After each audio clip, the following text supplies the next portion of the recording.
There is a feeling that sits in the pit of your stomach. You know it. It's that specific heavy coldness that hits you on a Sunday evening when you realize the weekend is over and the machine is about to turn on again. It's the split-second hesitation before your thumb hovers over your banking app, that momentary prayer that the number you see won't be in red or that the pending charge hasn't hit yet. We are told that money is just a tool. We are told it is a neutral resource. But if you are living in the ecosystem of modern survival, if you are part of the vast majority living paycheck to paycheck, money isn't a tool. It is a predator. It is a biological threat.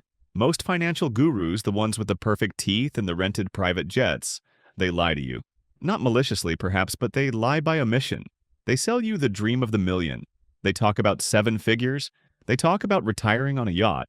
And while that sounds nice for the average person, aiming for $1 million is like standing at the base of Mount Everest in flip-flops and being told to just start walking. It is too far. It is too high. And because it feels impossible, you never actually start the climb. But what if I told you the portal to a completely different dimension of life isn't at the top of the mountain? What if it's actually just past the first base camp? There is a specific mathematical coordinate where your life stops being a tragedy and starts being a strategy. There is a great filter in personal finance. Most people never pass through it. They spend 50 years bouncing off the glass ceiling of this number, never understanding why they can't seem to breathe. That number is $20,000.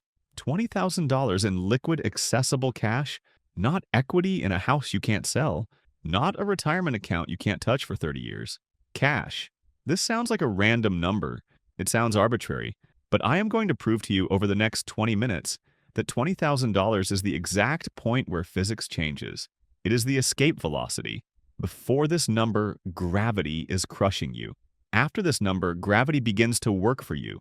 If you are tired of feeling like a side character in your own life, if you're tired of the anxiety that hums in the background of every decision you make, you need to stop listening to the advice about millions, and you need to become obsessed, singularly, violently obsessed, with the number 20,000. Here is why everything you think you know about money is about to change.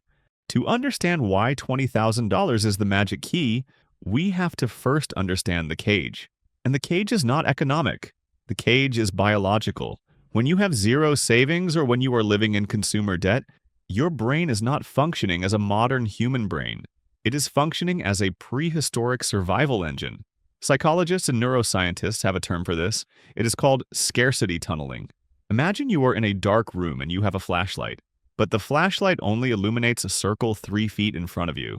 You can't see the furniture, you can't see the exit, you can't see the path, you can only see the immediate stumbling block right in front of your toes. When you are broke, your financial bandwidth is consumed by immediate survival. There was a landmark study done by Sendil Mullainathan and Eldar Shafir that showed something terrifying. The cognitive cost of being poor is roughly equivalent to losing 13 IQ points. That is the same as going through your day without sleeping for 24 hours. Think about that. You're trying to navigate a complex capitalist system, trying to negotiate salaries, trying to invest, trying to make smart decisions, all while functionally drunk on anxiety.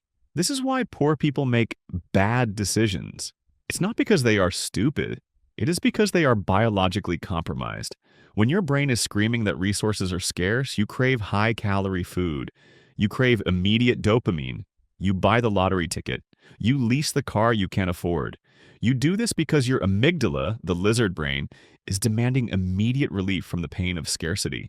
You cannot plan for a future that your brain doesn't believe you will survive to see. This is the trap. You have no money, so you are stressed. Because you are stressed, you make short-term decisions. Because you make short-term decisions, you lose more money, and the cycle repeats. But then, you hit the threshold. You scrape, you claw, you sacrifice, and you put $2,000 in the bank. The data shows that even this tiny amount increases your reported financial well-being by 21%. You feel a little lighter, then you push it.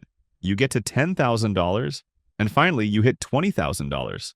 At $20,000, something physical happens in your skull. The tunnel widens. The flashlight beam expands to illuminate the whole room. For the first time, your cortisol levels drop. You stop scanning the horizon for threats and start scanning for opportunities. This is the invisible shift. You are not just mathematically richer, you are cognitively smarter. You have regained those 13 IQ points. You can now do the math that was impossible before. You can see the chessboard. When you have $0, a flat tire is a tragedy. It ruins your month. It goes on a credit card at 24% interest. It causes a fight with your spouse. It raises your blood pressure. When you have $20,000, a flat tire is an inconvenience. You swipe your debit card. You get a coffee while you wait. You move on with your day. That difference isn't just financial. It is the difference between a life of reaction and a life of action. The $20,000 buffer buys you the luxury of sanity, and sanity is the requirement for building wealth.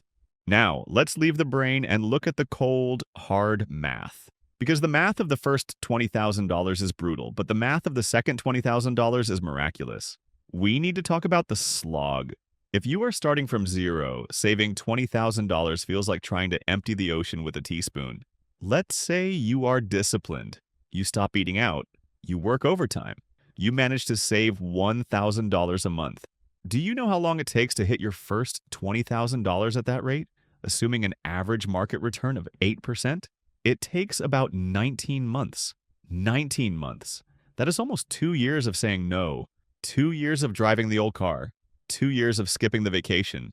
2 years of your friends asking why you're being so cheap. It is a lonely, grinding road. This is where 90% of people quit. They get to $5,000. They feel a moment of relief. And they blow it on a trip to Cabo because they deserve it. And they fall back down the mountain. But if you hold the line, if you make it to that 19th month, the universe hands you a gift. You keep saving that same $1,000 a month. You don't work any harder. You don't get a raise. You just keep doing what you're doing. But the second $20,000 doesn't take 19 months. It takes 17 months. The third $20,000 takes 15 months. The fourth takes 13 months. Why? Because your army has arrived. When you have $20,000 invested, that money is no longer just sitting there. It has gone to work. At an 8% return, that $20,000 is generating $1,600 a year on its own. That is an employee you don't have to feed, who doesn't take sick days, and who works 24 hours a day, 7 days a week. This is the concept of velocity. Think of wealth building like pushing a car. When the car is stopped dead, getting it to move 1 inch requires every ounce of strength you have. You are straining, sweating, your veins are popping. That is the first $20,000. But once the car is rolling, you can keep it moving with one hand. Eventually, if the hill slopes downward, you can't stop it, even if you try. Most people never experience the rolling car. They spend their entire lives pushing against a stopped object, exhausting themselves and burning out. They think the whole game is that hard. They don't realize that if they just pushed for a little bit longer, the laws of physics would switch sides. At $20,000, the compound interest is finally large enough to be seen with the naked eye. A 10% return on $1,000 is $100. That's a nice dinner. It doesn't change your life. A 10% return on $20,000 is $2,000. That is a mortgage payment. That is a vacation. That is a used car. Suddenly, your money is paying for your life. This is the threshold where you stop working for money, and money starts working for you. It's not a cliche, it is a mathematical crossing point. Before $20,000, you are a laborer. After $20,000, you are a capital allocator. You have entered the capitalist class, even if you are at the very bottom rung of it. You are in the game. Let's move away from the bank account and walk into your office. Let's look at your career. There is a smell that employers can detect. It is a pheromone that radiates off of employees who live paycheck to paycheck. It is the scent of desperation. When you have $0 in the bank, you are a hostage. You might hate your boss. You might be underpaid. You might be working in a toxic environment that is slowly eroding your soul. But you cannot leave. You cannot speak up. You cannot negotiate. Because if you miss one paycheck, the lights go out. Your employer knows this. They might not say it, but they know it. They own you. They can demand you work late. They can skip your raise. They can treat you with disrespect, and you will take it. You will smile and say thank you because the alternative is ruin. This dynamic destroys your earning potential. You become risk-averse. You stay in jobs too long. You accept 2% raises when inflation is 4%. You stagnate. Now, imagine the day you hit $20,000. You walk into the office and the air is different. You sit in the meeting and your boss makes an unreasonable demand. For the first time in your life, you realize something profound. I could quit today and I would be fine for 6 months. This is called walkaway power, and it is the single most attractive quality in the professional world. When you are not afraid of losing your job, you perform better. You take risks. You offer bold ideas. You tell the truth. You carry yourself with a quiet confidence that screams, I am here because I choose to be, not because I have to be. And here is the beautiful irony of the corporate world. The person who needs the job the least usually gets paid the most. When you walk into a salary negotiation with $20,000 in the bank, you are not begging. You are trading. You can look them in the eye and say, I need X amount to stay. And if they say no, you can shrug and say, okay, I understand. That shrug is worth more than any degree. That shrug terrifies bad managers and impresses good ones. I have seen this happen time and time again. People hit this savings milestone and suddenly their career explodes. They get promoted. They get headhunted. Why? Because they stopped acting like prey. Having $20,000 is like wearing invisible armor. The petty insults don't pierce the skin. The threats don't land. You operate from a place of abundance. You become the protagonist of your career rather than a victim of it. This is why the rich get richer. It's not a conspiracy, though the system is rigged. It's that wealth buys you the option to say no, and no is the most expensive word in the dictionary. If you can't afford to say it, you are selling yourself at a discount. We have established that $20,000 saves your brain, accelerates your wealth, and liberates your career. So why doesn't everyone do it? Why is the average American unable to cover a $1,000 emergency? Because the system is designed to stop you. We live in an economy that is predatory by design.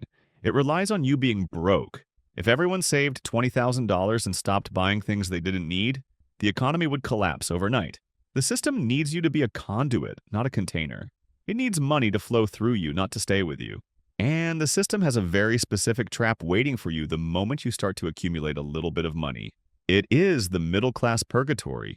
Here is the scenario. You have been disciplined. You have saved up $15,000. You are feeling good. And then you look at your car. It's a bit old. The paint is fading. It creates a weird noise when you hit 60 miles per hour. And you look at your neighbor. He just bought a new truck. You look at your Instagram feed. Everyone is on vacation. A voice in your head whispers, you have $15,000. You can afford a down payment on a BMW. You can afford the monthly payments. You work hard. You deserve this. This is the pivotal moment of your life. This is the test. If you take that $15,000 and you put it into a depreciating asset like a car, you have just committed financial suicide.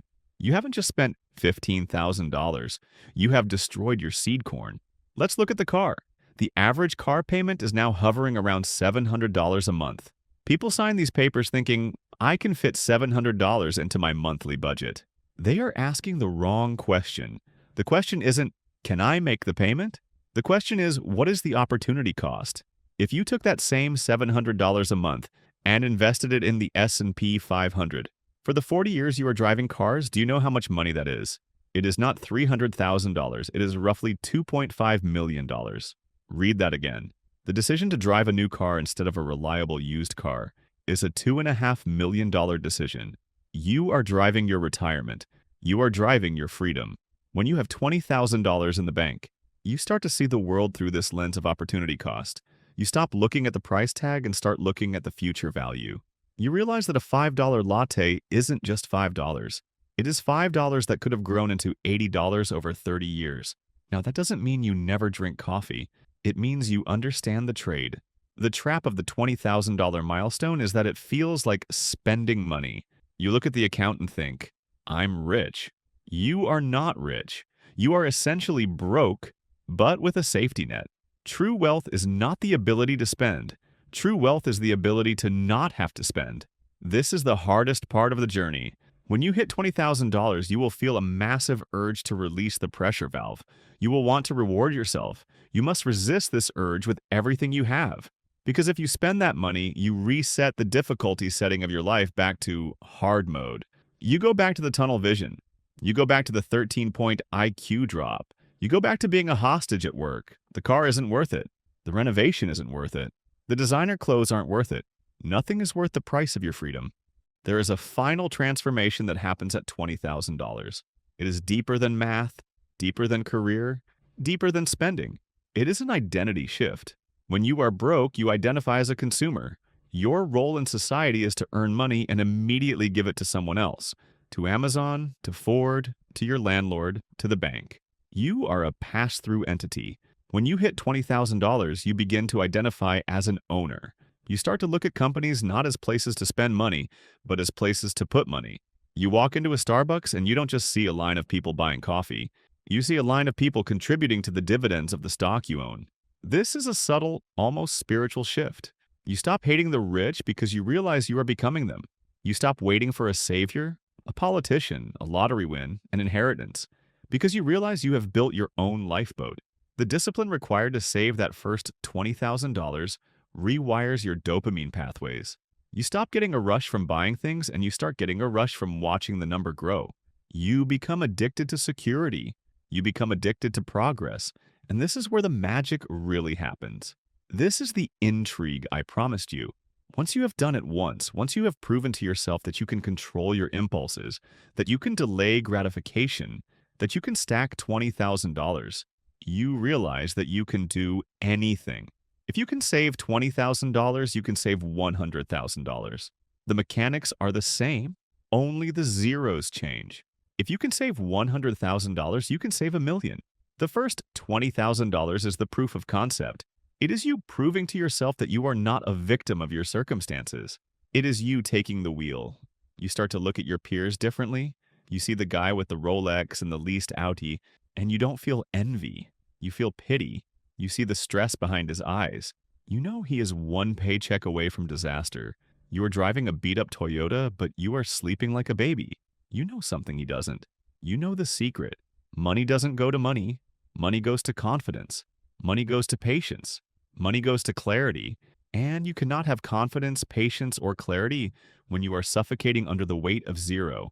So here is the reality. Right now, you might be far away from this number. You might be staring at a negative balance. You might be drowning in student loans. I am not going to tell you it's going to be easy. I am not going to give you a hack. The road to $20,000 is a war. It is a war against your own biology. It is a war against a culture that screams, buy now. It is a war against your own friends and family who will try to drag you back into the bucket of crabs. You will have to say no. You will have to look weird. You will have to wear old clothes. You will have to cook at home when you are exhausted. But I am telling you, with absolute certainty, that the prize on the other side is worth more than any material object you can imagine.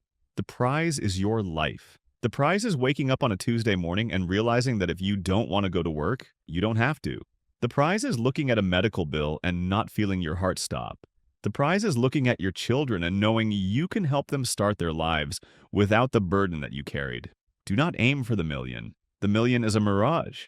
Aim for the $20,000. Make it your obsession. Make it your wallpaper. Write it on your mirror. Cut the subscriptions. Sell the junk in your garage. Take the extra shift. Do whatever is necessary to push that boulder up the hill.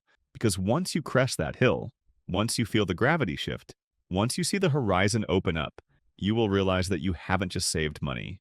You have saved yourself. The first $20,000 is the price of admission to reality.